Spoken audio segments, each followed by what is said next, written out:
இன்னைக்கு சிலருடைய ஜெபம் இப்படிதான், ஆண்டவரே எங்க வீட்டை சுற்றிலும் உங்களுடைய தேவ தூதர்கள் என்ன செய்யட்டும், பாதுகாப்புக்கு இருக்கட்டும், உங்களுடைய தேவ தூதர்கள் பாதுகாக்கட்டும் பாதுகாக்கட்டும். இவங்க நைட்டு ஃபுல்லா செல்போன்ல கேம் விளையாடுறதுக்கு ஆண்டவர் என்ன செய்யணும், பாதுகாக்கணும்.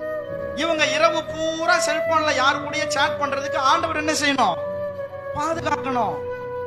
இவங்க இரவு பூரா இன்டர்நெட்ல வலைதளத்துல இணையதளத்துல உலா வர்றதுக்கு யார் பாதுகாக்கணும், ஆண்டவர் தேவ தூதர்களை வைத்து பாதுகாக்கணும். இந்த ஜெபம் கேட்கப்படுமா, இந்த ஜெபம் அங்கீகரிக்கப்படுமா? அல்லேலூயா.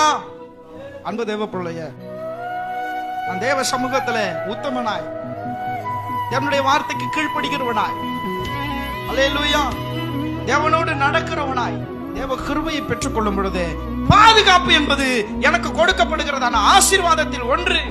அல்லேலூயா. பாதுகாப்பு என்பது ஆட்டோமேட்டிக்கா தானாகவே வந்து சேருகிற ஒன்று.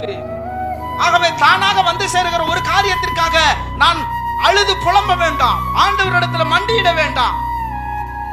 நான் உண்மையா செய்யற காரியத்தை செஞ்சா தானா என்ன பாதுகாப்பு வந்து சேரும். ஆண்டவர் என்ன தானா பாதுகாப்பார். தேவ தூதர்கள் பாளையம் இறங்கி என்னை பாதுகாப்பார்கள். அல்லேலூயா. அப்போ தேவ சமூகத்துல இருந்து கிருபையை பெற்றுக்கொண்ட ஒரு மனிதனுக்கு கிருபை என்ன செய்கிறது? முதலாவது பாதுகாக்கிறது. இரண்டாவது